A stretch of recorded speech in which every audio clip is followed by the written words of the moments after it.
Welcome to Joshka Sri studios. అందరూ ఎలా ఉన్నారండి? మళ్ళీ మీ ముందుకైతే మంచి స్టోరీతో వచ్చేస్తానండి. అదేంటంటే ప్రతి ఒక్కరికి ఇల్లు అనేది ఒక పెద్ద కళ అన్నమాట. ఖచ్చితంగా సొంత ఇల్లు ఉండాలి అని ప్రతి ఒక్కరు వాళ్ళ లైఫ్లో అనుకుంటూ ఉంటారు. నా కాళ్ళ మీద నేను నిలబడాలి, నాకంటూ ఒక ఇల్లుని నిర్మించుకోవాలి. ఇప్పుడంటే నిర్మించుకోవడాలు లేవనుకోండి, అన్నీ కొనుక్కోవడాలే. ఎవరో కడతారు, మనం కొనుక్కుంటాం, ఈఎంఐల ద్వారా కట్టుకుంటాం అనుకోండి. ఏదైనా ఈఎంఐనైనా ఏదైనా కూడా మనం తీర్చుకునేదే కదా, మన సొంత ఇల్లే కదా, దానికోసం మనం కష్టపడేదే కదా. ఒకప్పుడంటే డబ్బులు కూడబెట్టుకొని ఇల్లు కట్టుకునేవాళ్ళు, ఇప్పుడు ఇల్లు కొనుక్కొని డబ్బులు కడుతున్నారు. అంతే తేడా, ముందు వెనక. కానీ అలాంటి ఇల్లు గురించి ఎవరైనా చులకన చేస్తే ఎలా ఉంటుందో ఒక కథ ద్వారా తెలుసుకుందామా? సో కథలోకి వెళ్ళిపోదామా? అనగనగా ఒక అడవి. ఆ అడవిలోని ఒక తాబేలు, ఒక కోకిల మాట్లాడుకుంటూ ఉంటాయి.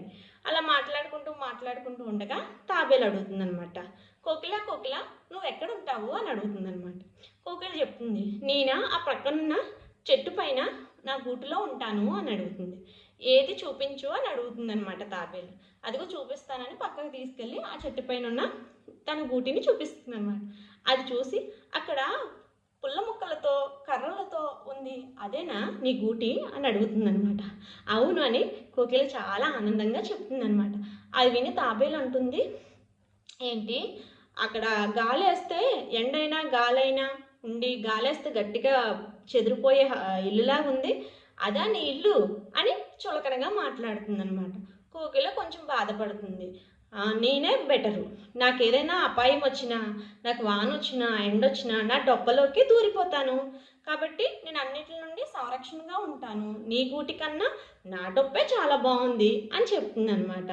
అది విని కోకిల చాలా బాధపడి చెప్తుందనమాట, నీ డొప్ప నీకు సంరక్షణ అయి ఉండొచ్చు, నా గూటి కన్నా గట్టిగానే ఉండొచ్చు, కానీ నా గూటిలో నా భార్య నా పిల్లలతోని నేను కలిసి ఉంటాను, కానీ నీ డొప్పలో నువ్వు ఒక్కడవే కదా ఉంటావు, కాబట్టి నా భార్య పిల్లలతో నేను కలిసి ఉన్న నా గూటే నాకు ఒక ఇంద్రభవనం లాంటిది అని చెప్పి అక్కడి నుంచి ఎగిరిపోతుందనమాట. ఇదేనండి మన జీవితం. దీన్ని బట్టి తెలుసుకోవాల్సింది ఏంటంటే, అది చిన్నిల్లా పెద్దిల్లా, బాగుండే ఇల్లా బాగోలేని ఇల్లా అనేది కాకుండా మన కష్టంతో నిర్మించుకున్న ఇల్లు, అది చిన్నదైనా పెద్దదైనా ఏదైనా కూడా మనకి చాలా అంటే చాలా హ్యాపీనెస్ ఇచ్చే ఇల్లు. ఆ ఇంటితో చాలా ఎఫెక్షన్ ఉంటుంది. సో ఇప్పుడంటే వాళ్ళకి 2 BHK ఉంది, నేను 3 BHK కొనుక్కో. వాళ్ళు 20 lakhs పెట్టి ఇంటీరియర్ చేయించారు, నేను 10 lakhs పెట్టి చేయిస్తే చాలా చీప్ అయిపోతాను, 30 lakhs పెడతానని మనకి తాహత్కి మించి ఎదట వాళ్ళ ఆలోచనలకి చేరి మన ఆలోచనల కన్నా మన అవసరాలు ఖర్చుల కన్నా వాళ్ళకి ఎక్కువ ఇంపార్టెన్స్ ఇచ్చుకొని జనాలు చాలామంది అనవసరంగా ఇబ్బందులు పాలవుతున్నారండి. ఎంత చెట్టుకి అంతే గాలి అన్నట్టు. వీడియో నచ్చినట్లయితే వీడియోని లైక్ చేయండి, షేర్ చేయండి అండ్ సబ్స్క్రైబ్ చేయండి. కొత్తగా చూస్తున్న వాళ్ళైతే సబ్స్క్రైబ్ చేయడం మర్చిపోకండి.